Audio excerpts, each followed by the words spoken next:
Good afternoon, everyone. Thank you for joining the Brown Women's Network, the BWN, for our Faculty Spotlight series featuring Professor Lynne Joyrich.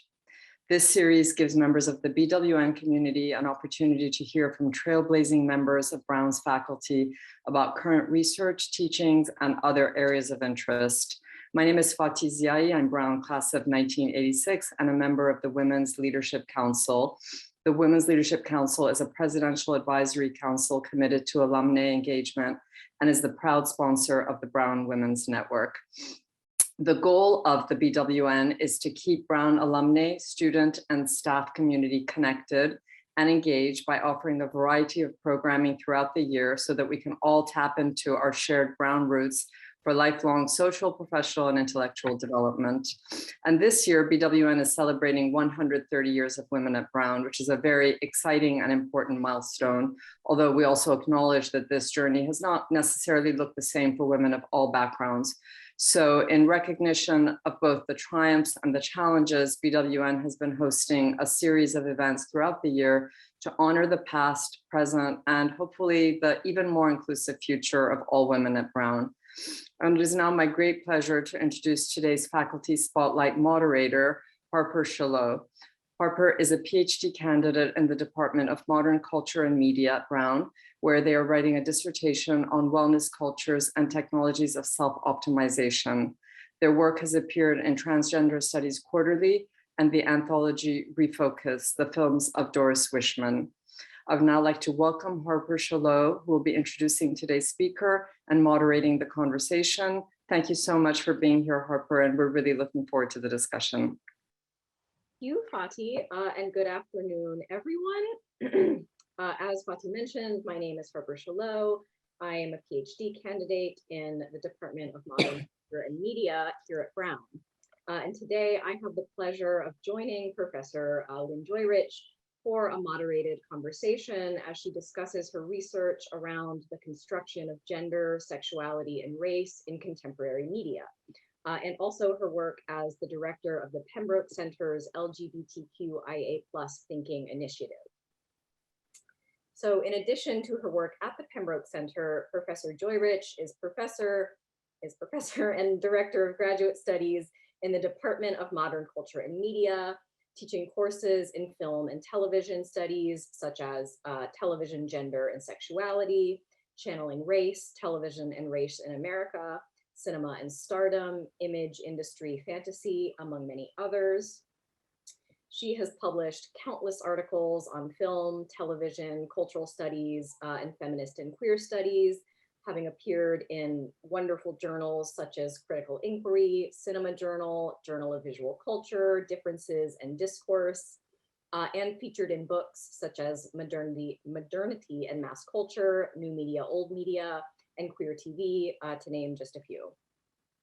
She is also, of course, the author of Reviewing Reception, Television, Gender, and Postmodern Culture, and is currently at work on her next book on epistemologies of gender and sexuality in US television. Professor Joyrich received her bachelor's degree from the University of Michigan and her master's degree and PhD from Brown, and is a member of the editorial collective of the journal Camera Obscura, Feminism, Culture, and Media Studies. And do note that we have included a link to her research page and full bio in the chat. And this may not have made it into the bio yet, but I do want to mention that Professor Joyrich was recently awarded a much-deserved Graduate School Faculty Award for advising and mentoring, for which I believe she was nominated by the majority of graduate students in the department. In the 5 years that I have been here at Brown, Professor Joyrich has served as chair of the department, as director of graduate studies, as a faculty sponsor for our biannual graduate student symposia, among numerous other roles. I have taken graduate seminars with Professor Joyrich. I have TA'd for Professor Joyrich. She has been a huge part of my experience here, and so I'm really delighted to hear more about her own work today. So please join me in welcoming Professor Lynne Joyrich.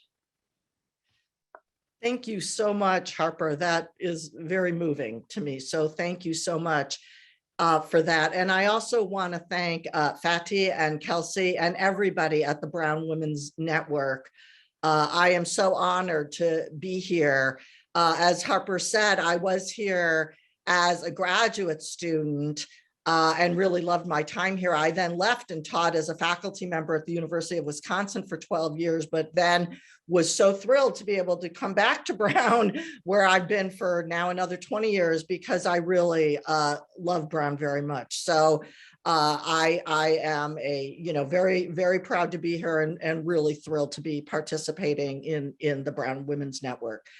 So thank you very much for that.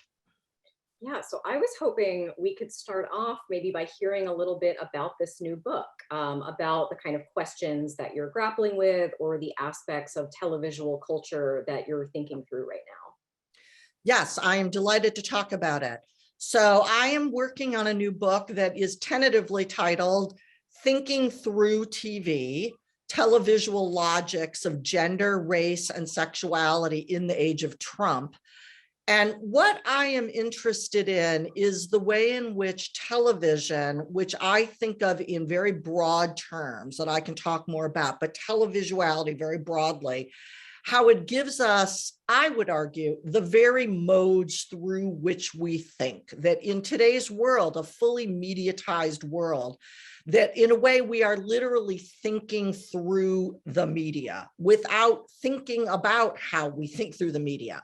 Right. So TV in particular, I think, has typically not been seen as a medium of thinking, right? Typically very, very much the opposite. It's seen as a sort of unthinking, right? That it blocks our thought. But I want to argue that in a media saturated televisual world, again, it gives us in some ways the very categories, the very terms in which we think. And therefore, for us as cultural critics, for us even as just members of an informed citizenry, we really need to consciously try to think ourselves about that. So, for example, I was really struck by how when Donald Trump was elected, even when he first got the Republican nomination and then elected president, all of these headlines came out across the media, not only in the US, but across the world, that this was, and this term was used repeatedly across the media, that it was unthinkable, right? That Trump being president was unthinkable. Whereas I would argue that it was thinkable precisely through a media logic. In fact, I had, I'm sorry to say, sort of predicted it from the very beginning when through his head, and I knew he was going to win, unfortunately, because I feel like, in a way I found it, I guess if we could say like shocking, but not at all surprising, because he operated, as I would argue our world does today, in totally televisual terms. Right? He played it just like a reality show. Now, I feel like saying that at this point in time has almost become a cliche to say that Trump operated his candidacy and then, in fact, the presidency himself like a reality show. But I think that, beyond that cliche, we need to step back and think, well, what exactly does that mean? What is that? How did that work? That there was a kind of logic of self-optimization, self-entrepreneurship, a kind of balance of risk and reward, applying a market logic to the self, branding the self to have a trademark identity, right? The way he trademarked his identity and the way he came up with these like nicknames for everybody else so that he could quickly brand and dispatch with them, right? So he played it literally like a game of Survivor or any other reality game where he had to make it work or lip sync for his life so as not to be voted off the island, to be able to, win the battle of the tribes, right? So in some kind of peculiar way, but again, it seems paradoxical, but I think according to a televisual logic, we can start to understand it. Things like the fact that he could lie more than anybody else, but yet seem to his supporters as if he was the most authentic of all, right? Something that seems like a total contradiction. But by televisual logic, in a way, it's not, because he was always true to his brand. He always performed a reality that perfectly matched the fantasy of his share of the viewing audience. And therefore, he constituted that reality through his self-branding, exactly the way these televisual logics work. So I feel like far from being unthinkable, it was thinkable precisely through that kind of logic. So it's those kinds of logics I'm interested in thinking about.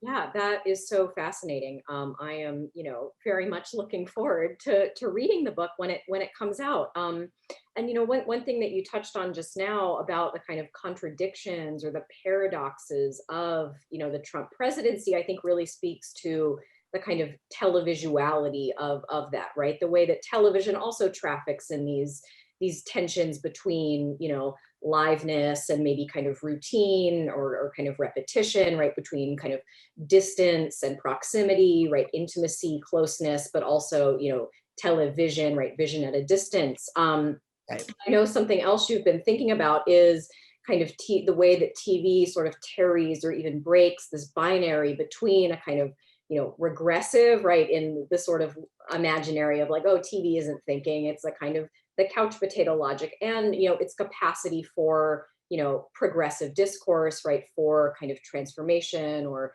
even potentially radical politics. Is that something you are also thinking about in this project? Yes. So I think that, again, the example I just gave was in terms of sort of how Trumpism in some ways, I think, can be explained by televisuality. But I think that, as you just said, I'm interested in the way that televisual logics and modes of thinking in a way transverse the usual right-left divide. So it's not just sort of regressive politics like reality show tribalism, which is certainly on the rise. But in some ways, those of course, I would say have learned from TV, even if not consciously aware of it, but they borrow those logics. But in some ways, I think certain things going on in progressive transformational politics also in a way are using similar kind of mediatized logics with certain possibilities. So we need to think about the possibilities as well as the pitfalls. So, for example, I talked about the way in which Trumpism sort of, has a kind of vision of bringing realities into being through performativity. Well, that's something also that people working in queer theories, feminist theories also do. The ideas of critical fabulations, right? Imaginings, new imaginings with the idea of bringing realities into being. Critical fabulation is also strategy within critical race theory and politics. So I feel like some of these strategies through the media, again, they work across these. So these things can be used in, I think, incredibly productive visionary ways within television itself, as well as scholarly, cultural, political work on gender, sexuality, and race, but also troubling ways, right? So I think that mediatized logics offer both pitfalls and possibilities, and therefore we always need to think about that. Another example, for instance, is that if we think about in today's world, I mean, in some ways it's amazing that we walk around now, I think many of us following multiple narratives where all of us, well, those of us who watch television, which I would argue are all of us in one way or another, right, in the middle of multiple narratives at any one moment. And most of those narratives in today's world, there are so many serialized ongoing narratives that involve complex intersecting stories through which we see different resonances, conjunctions, disjunctions, positions, right? And the fact that we are thinking through multiple complex narratives that in a way give us a kind of appreciation of a certain sort of intersectional framework can open up certain possibilities for how we can think about relationalities that can be incredibly productive, right? And that, again, we see how those can be taken up. We also, though, TV can show us exactly what to be cautious about. Like there are also certain troubling, I would argue, certainly troubling developments in, for example, identity politics that more and more become ever precisely specified to become the way television does it, ever more precisely branding individuals so as to narrowly target market to you, so as to have your own personal profile that they attempt to feed you things to, so that identity becomes defined in purely market consumer commodity terms, right? So that something is recommended just for you that can feel like a personal recognition, but really is inserting you into these logics. So on the one hand, televisual possibilities can give you a sense of relationality, in other ways can impoverish our notions of identity. So I think that, again, we're thinking through, literally, we're operating through these categories. And I think we need to think more consciously about what ways of thinking are they instilling in us, and which are opening up enriching possibilities for us, and which are delimiting us to therefore engage in our mediatized world more productively.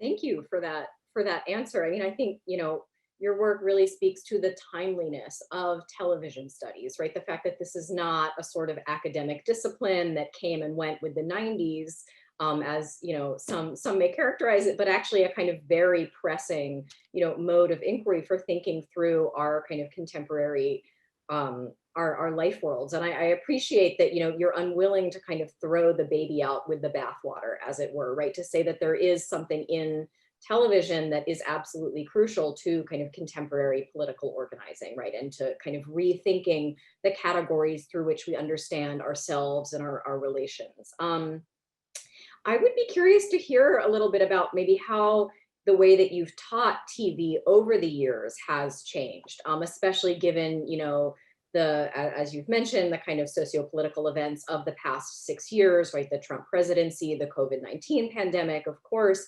I'm wondering, what it's like not only to kind of think about television in the context of, global social upheaval and, kind of public health crises, but also to teach television in the context of that, and how maybe, your sense of the promises and perils of television have changed through your interactions with undergraduates at Brown. Yeah, that's a really interesting question. I mean, I feel like over time, having taught television studies now for decades, there is a funny way in which television always, since I've taught it from, the 1980s through now, has kind of been the media middle that drops out, right? So that film studies, sort of had more elevation as like, it could be respected as an art form, a rising art form, whereas quote unquote new media, of course, all media are new when they start, but new media, digital media had a kind of sexiness because it was new, it was innovative, where television was always seen as the sort of boring, mainstream, lamestream, right, banal.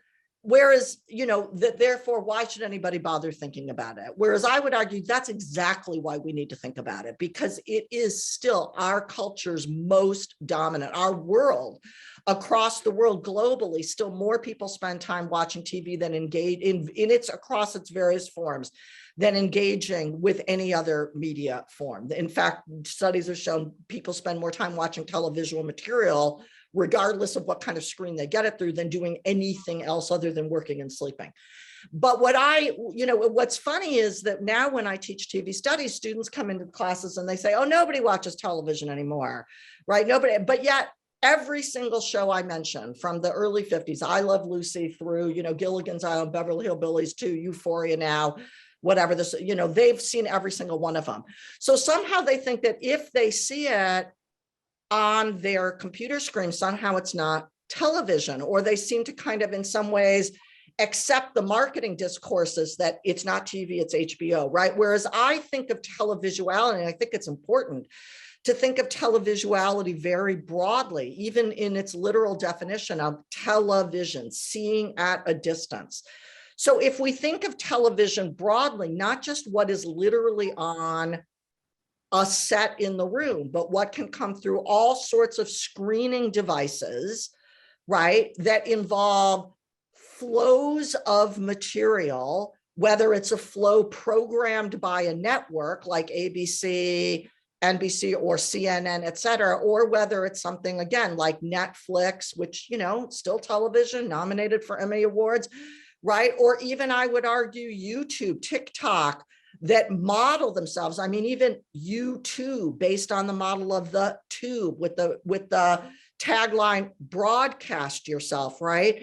They still are on the model of televisuality, seeing at a distance, with the idea of ongoing flows of material through which the world is streamed and screened for us, where we're regularly subjected in a way, in exchange for getting these flows of image, we are agreeing to regular sort of subjections to calls for consumerism and commodification for products, whether it's interrupting ads, which are less on a network interrupting than in fact the basic structure, or whether it's through product placement or branding of the network as a whole, or personalized what's recommended for us next, or our data being mined and then suggestions being offered to us about what to watch next or what products to buy, right? Either way, we're living in a world in which, again, our, we are, have these streams of narratives and images and sounds coming to us together with commodification, streamed and screened to us. So I think that, again, teaching it to students, at first they seem to be like, oh, nobody watches TV. But when they think about televisuality in those broader terms, they're like, oh yeah, everybody's a television consumer. And these days, almost, people are also, everybody's a television producer in certain ways. And that people today, they're putting up their own TikTok videos, they're making their own YouTubes, they're making fan vids, they're commenting on things, which of course, in commenting on things, they're both being active spectators, which is awesome, and putting their interpretations. They're also, of course, creating more value for the networks themselves, because they're adding to the buzz around certain shows and raising those values. So we're in a world in which, yes, you're being an active viewer, you're also in a way doing free labor for the corporations. It's a complicated balance. So I think that getting students to think about how to be active producers and active consumers and critical viewers and consumers, right? Not just today in a media literate world, right? Everybody in a way in today's world, I think it's important to teach media literacy, but most viewers are quite sophisticated. But I think it's important to go beyond being a clever viewer where you get the references, you get the jokes, to being a truly critical viewer, where you're thinking about what interests are served, right? Which ones are not, what voices are heard, what's still left out, how can you intervene? I do want to say something, you brought up COVID, and I do want to say something about that you brought up, because I do think that that's, oh, and I wanted to say something about the political thing too.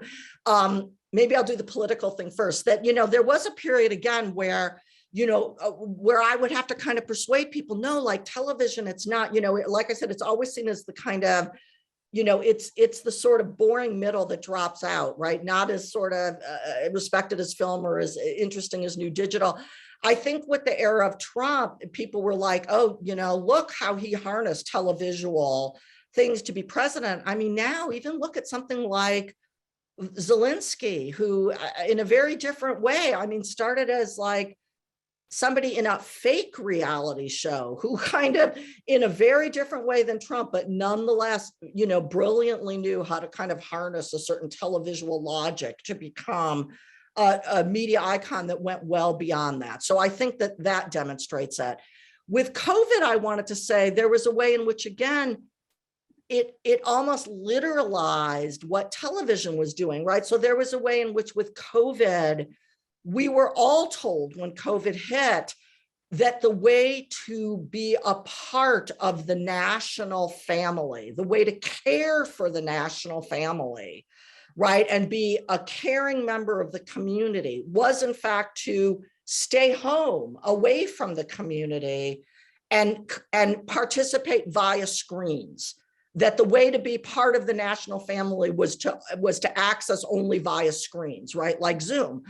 And in a way, that's what television had always been telling us, right? That television, from its sort of installation as a home technology, right, with these screens in our home, all hooking us up, and then sort of literalized in even network promos from our family to yours, or in things like Good Morning America, where they look at the screen and they say, Good Morning America, wherever you are, you're part of the national family because you're watching through your screen. There was a way in which COVID put everybody in that position of you're together precisely by being apart through a screen, right? And sort of now, in a way, you know, I think, again, televisual logics have to make us think about what possibilities are there for new kinds of intimacies, new kinds of communities. But it also can make us think about how is there a certain sleight of hand happening there? How are there distances created? Who's part of the us that gets to be in the national family? Who's recognized when they speak and who's not? Who's only screened and who gets to actually speak back and forth? So I think that those things, again, to me, just highlight why it's so important to think about these media logics. Yeah, absolutely.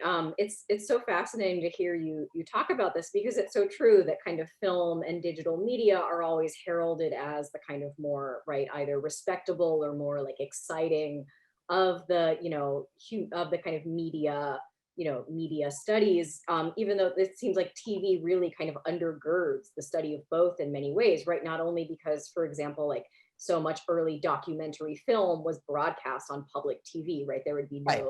documentary culture as we know it without TV, but also because of, you know, how, as you've described, you know, so much of the content on these digital media platforms and sites is just TV being remediated.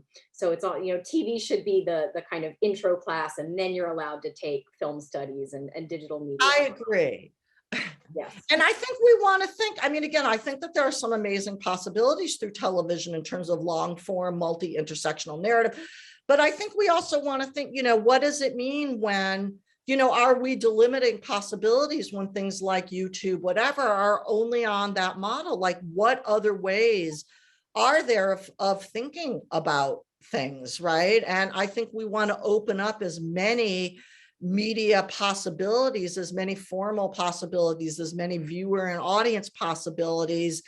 You know, I think that there's just certain things that are sort of taken for granted. Like, for example, I mean, another just sort of small example is that often in my television studies class, I'll also talk about, let's say, the history of public access TV, right? And one thing, you know, I'll talk about, you know, is the way that certain communities would use it to speak to each other. And students will also say, like, okay, but those shows, you know, they reached 100 people. Whereas if you get on YouTube now, you know, you can reach 1 million. But I'll say, well, but are we limiting our ideas of what counts as success to what the commercial industry considers success only by the size of the audience? Maybe there's a value in having certain media forms that are designed for specific communities. Do we have to define everything by, you know, size of audience? Maybe there are other values that we can, right? Like, we need to question so that not everything is defined in we shouldn't take for granted what commodity consumer big corporate industries define as media success,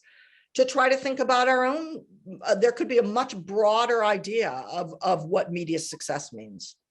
Yeah, and I think that example really shows, right, how much kind of television has suffused our ways of thinking about the world, right? How these, you know, these kind of dominant, you know, market logics of TV kind of structure our own thinking.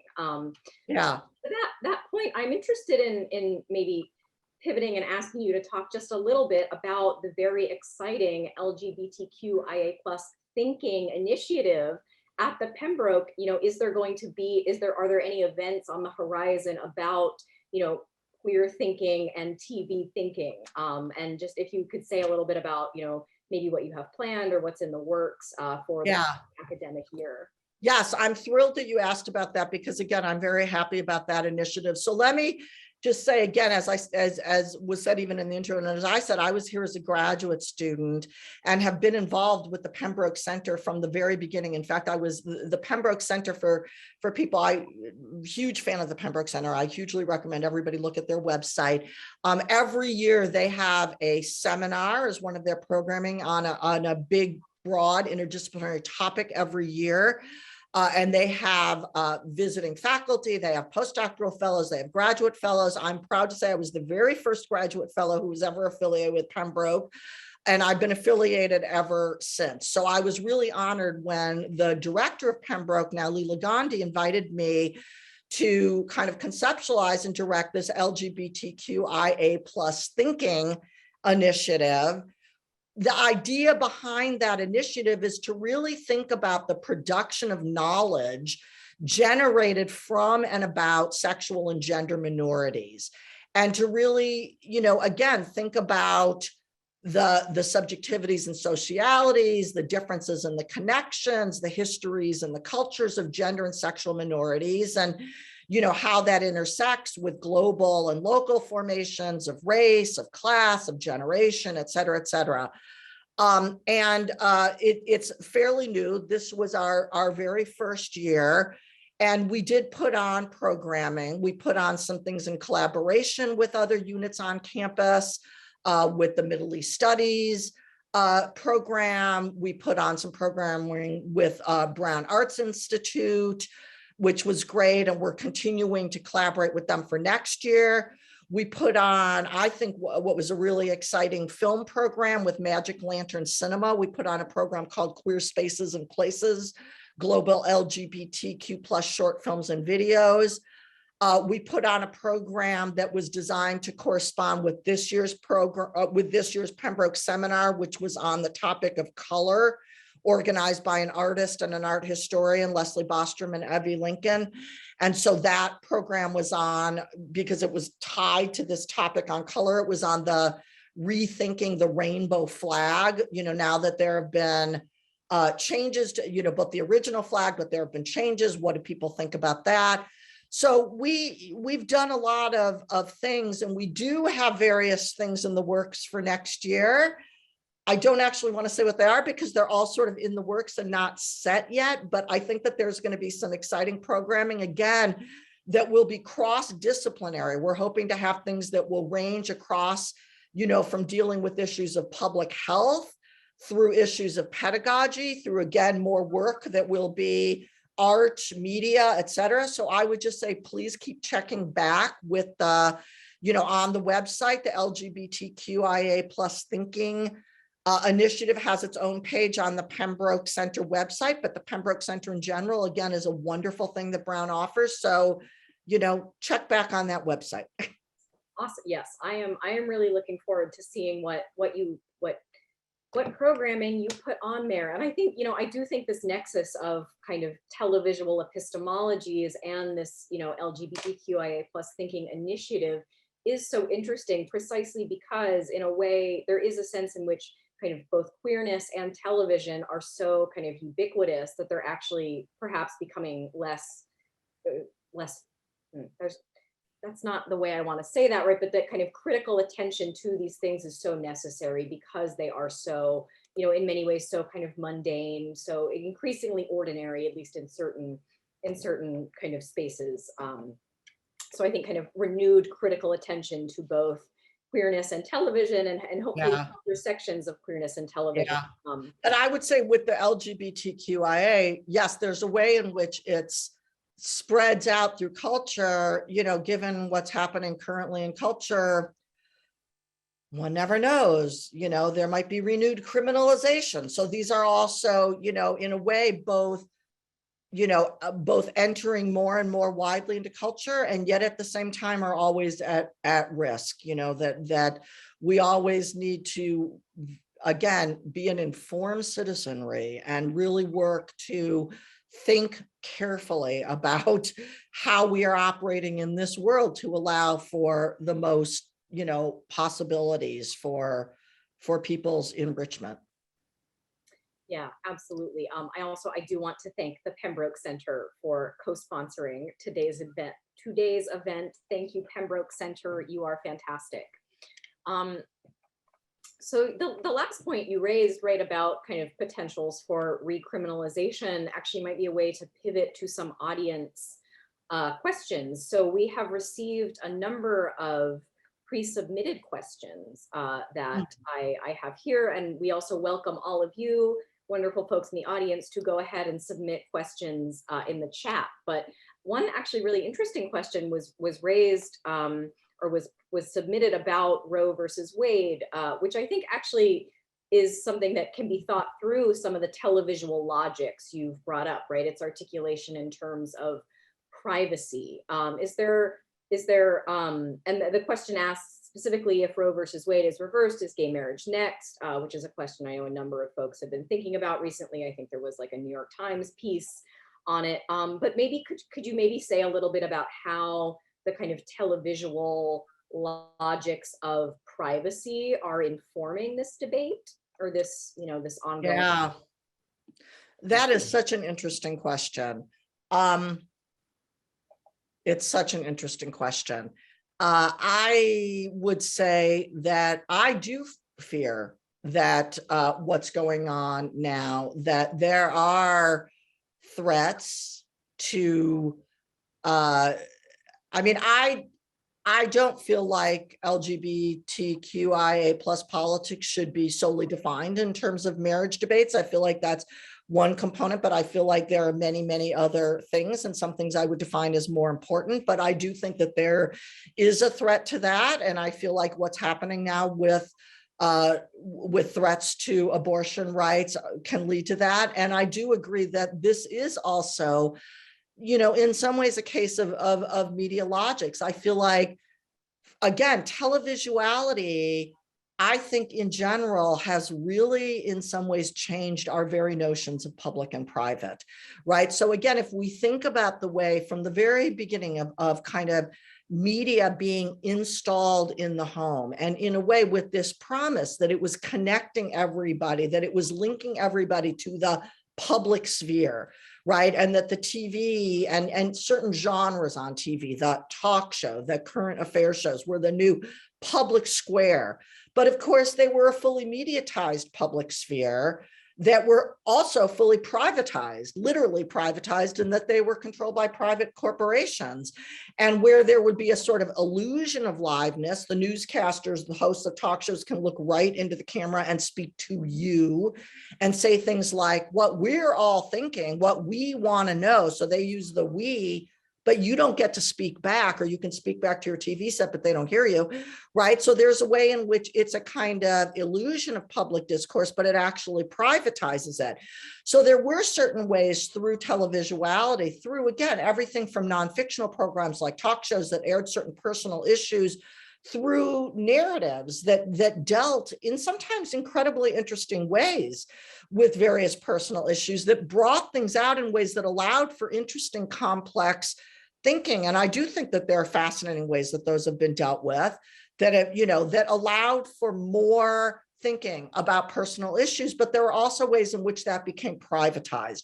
So there have been debates, for example, in TV studies, as, was television in a way the kind of fulfillment of the feminist promise that the personal is political, that all of these personal issues became aired publicly? Or was it an exact opposite? Was it that, the public and the political, everything became nothing but personalized? And that's in a way what I worry about, that there was a way in which things became talked about in very personalized ways, and in a way that kind of limited it. I think with Roe, now, again, and it's also interesting because there also was, to go back, a history of certain, back in the 1970s, television documentaries made about abortion that were in an attempt to kind of enter into that debate, to persuade people. And part of what was seen as persuasive at the time, given the discourses, was to make the arguments around sort of personal stories that was very persuasive. So I understand that there, given the political realities of the context, making arguments in personal terms was persuasive. The problem with that was that then it gave a somewhat weak basis around issues of privacy, which I think is a weaker basis. Whereas I wish, for example, that these arguments had been made, for example, less in terms of our right to privacy than our right to absolute bodily autonomy, right? I feel like if arguments had been made around everybody's right to bodily integrity and bodily autonomy, around what you do with your reproductively, sexually, relationally, we would all be in a much stronger position, right? Not only now around questions of rethinking Roe, but around questions of, potential threats again to LGBTQ rights, lots of rights. I mean, even, fears about what is this going to mean for interracial issues. I mean, it's terrifying to think what could happen.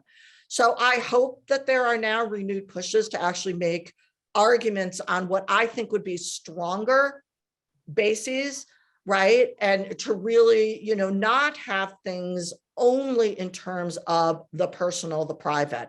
But I do think that there is a way in which mediatizations have tended to shrink people's views, people's ideas of the public sphere to their own personalized consumption of it.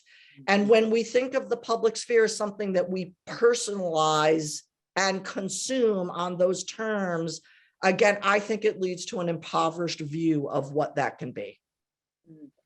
Yeah, that's great. And maybe, a push towards thinking about the kind of, the televisual logics of like collectivity, right? These webs of relationality that TV is also invested in as a way to kind of counter this of, personalization and privacy. Yeah, I really agree. Yeah. We received a follow-up question on these kind of tensions between public and private about state-controlled media, and a question of whether, whether media companies or whether kind of television broadcasting should be state-controlled. Is this something you have thought about in your work on these questions of the kind of public sphere and the privatization of media? Yeah, it's an interesting question, and I think it's a very tough question. I don't think television should necessarily be state controlled, but I do think to some degree television should be publicly, which does not necessarily mean state, supported, right? I do think that, if we think globally about global television, there are, of course, many countries where television is state controlled. I think we see incredible problems there. They are not necessarily the same problems that we have in the US, where here everything is underwritten again by consumerism and commodification. There it would all be underwritten by certain political things. I think you get some very, in some ways, terrifying cross-listing. The fact that, for example, Tucker Carlson appears almost nightly on Russian state TV. His shows replayed shows, when, the kind of terrifying things that can emerge.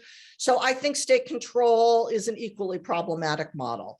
I think, thinking about models of public underwriting, public access. I mean, the public access model was an amazing model when it existed, that cable companies had to give, because the idea was that the airwaves belong to the public.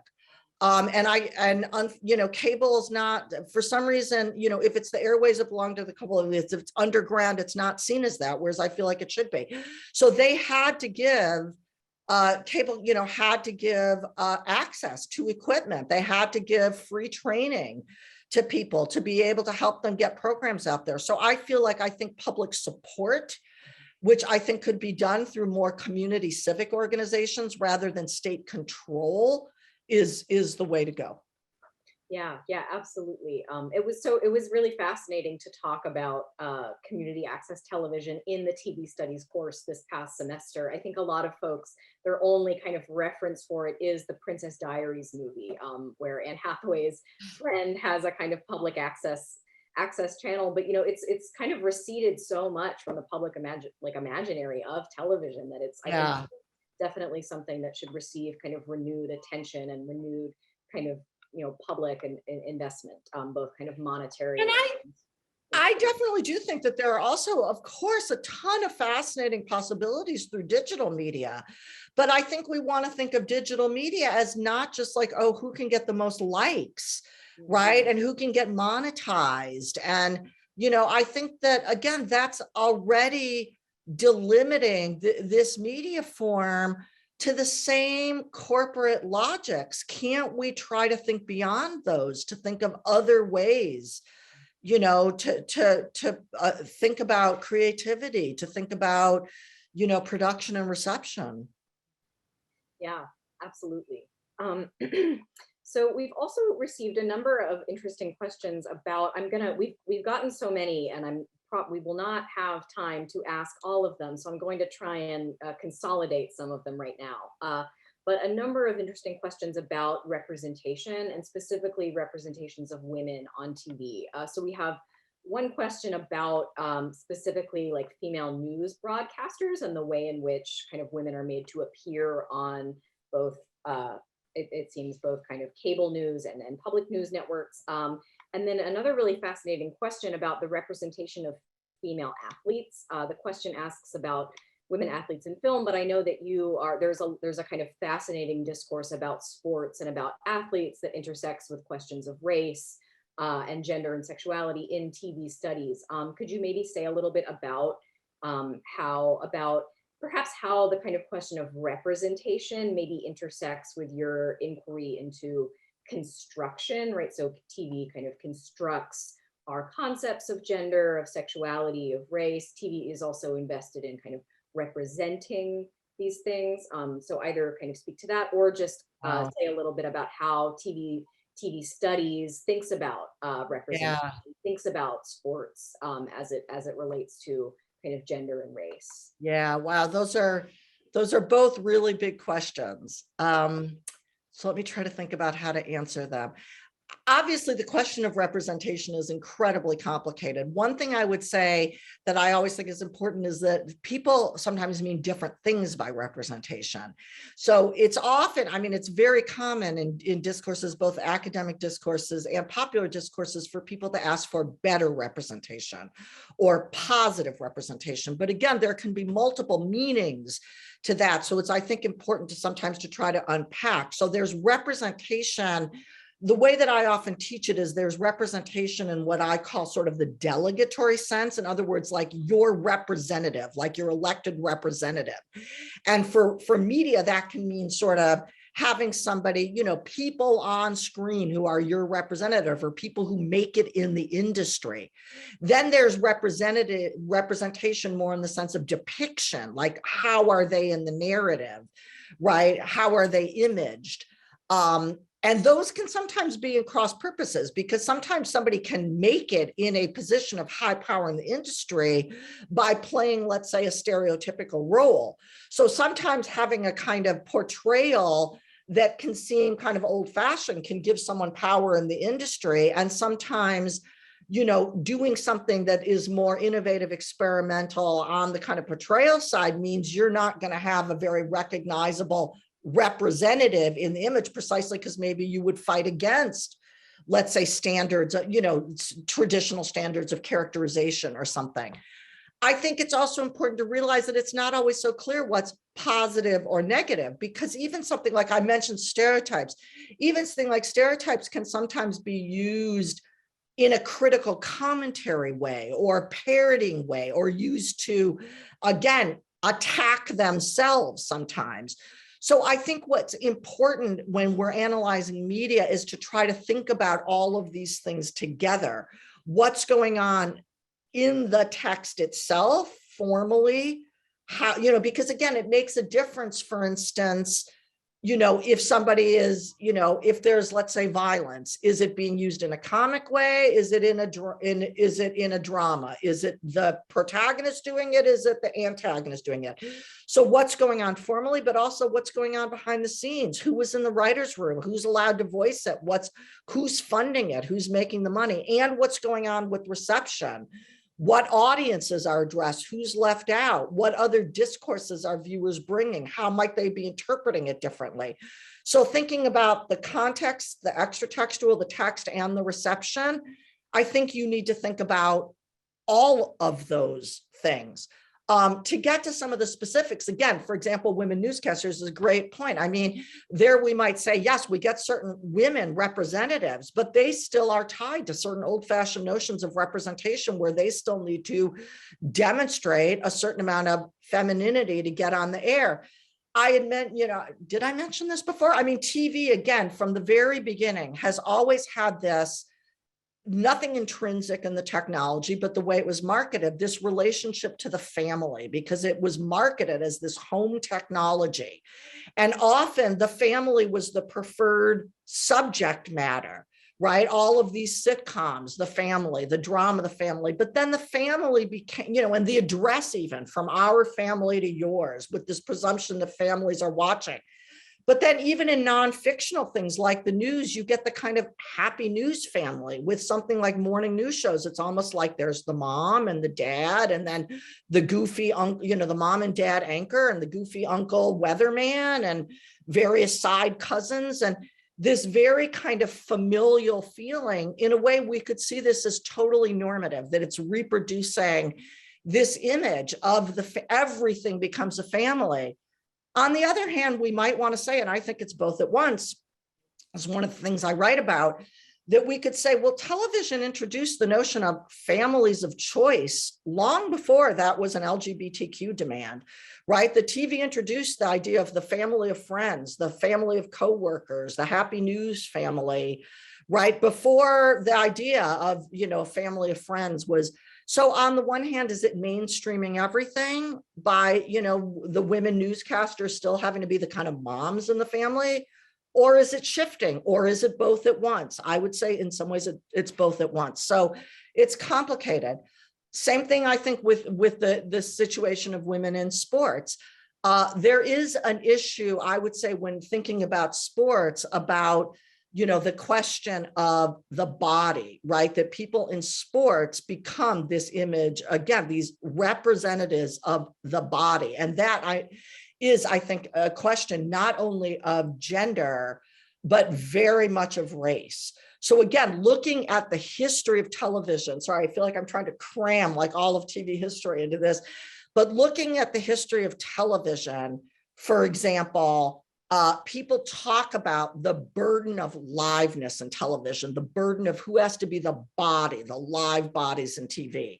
So again, from the beginning of television, it kind of marketed itself from the beginning of it sort of being trying to sell itself as a consumer technology and persuade people to buy it. That unlike film, it could bring you things now. It could bring you things live. You should tune in now. And then when TV, local TV, the national networks were trying to persuade local networks to sign up with the national networks, to nationalize, it tried to persuade them, sign up because you can bring things to your viewers live now across the nation.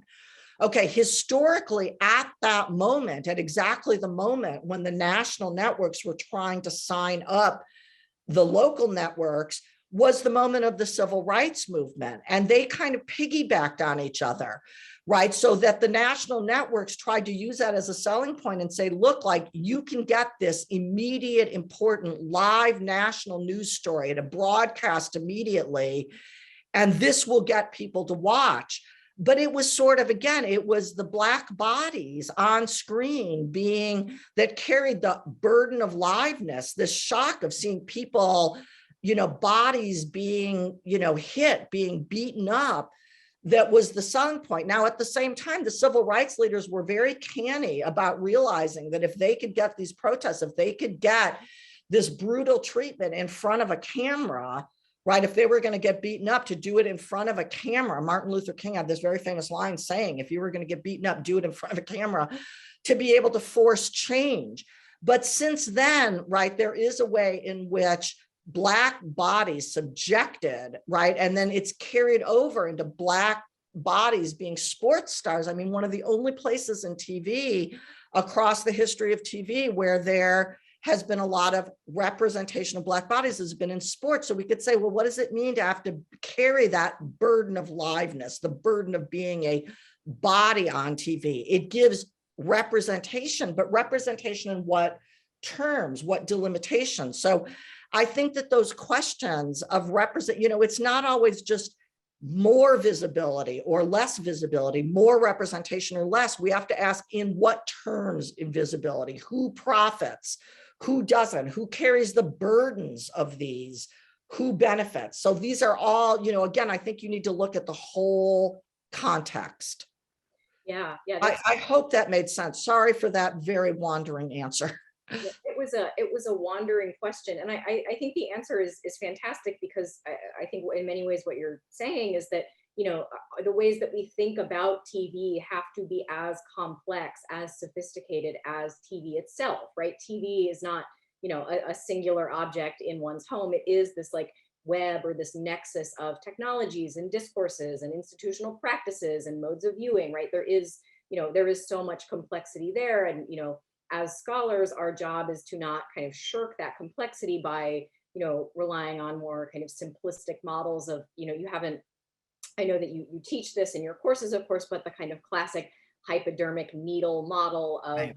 TV spectatorship, whereas kind of representation has, you know, an immediate, direct, obvious effect on the viewer. You know, this, you know, representations of violence induce violence. I think you're attuning us to the fact that, you know, TV actually works in much more kind of complex and sophisticated ways, and that, you know, we have to analyze them with as much complexity.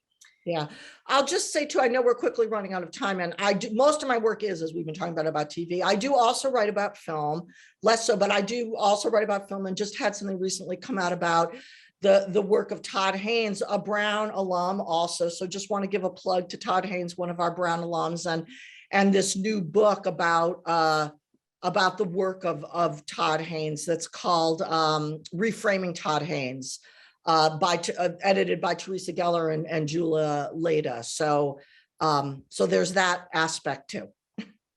Yes, not just, but again, as we've been, you know, there is, I had the kind of joy of proofreading that article once, and there is so much in there about TV, right? About how TV technology figures into Todd Haynes's work, right? So you are interested in the kind of intersections and the overlaps between all of these different media forms. Yes, exactly. Of kind of intricacy and complexity to your work that I think is so fabulous. I thank you so much, Lynn, for this absolutely fantastic conversation. I am going to turn it over back now to Fatih for the closing remarks. So thank you all so much. I'm sorry we couldn't get to more questions, but I'm glad that this led to thoughts on people's parts. And thank you so much for the productive conversation, Harper. And thank you to everybody in the audience. And thank you to the organizers. Thank you, Professor Joyrich, for joining the Brown Women's Network for this Faculty Spotlight series today. And a big thank you to Harper for moderating this so skillfully. For me, and I'm sure for everyone in the audience, this was an incredibly fascinating and eye-opening deep dive into this issue. And I really feel I learned so much. It really opened my eyes to a lot of things. So we're incredibly grateful to you both for taking the time to be with us and to share your insights and your work with us. We always love, this is for the members of the audience, we always love feedback on our events so that we can keep evolving our programming. So we put a brief survey into the chat, and we'd be really grateful if you could just take a few minutes to fill that out. And also, if you could visit the Brown Women's Network webpage or follow us on social media, you'll be able to stay up to date on our upcoming programs. And both of those are also in the chat. So I'm also sorry that there wasn't time for more questions. I think we could have easily stayed on much longer and continued this, this incredible discussion. But thank you all for joining us this afternoon and for helping us celebrate 130 years of Women at Brown. And I very much look forward to seeing you at future Brown Women's Network events. Have a great evening, and thank you again.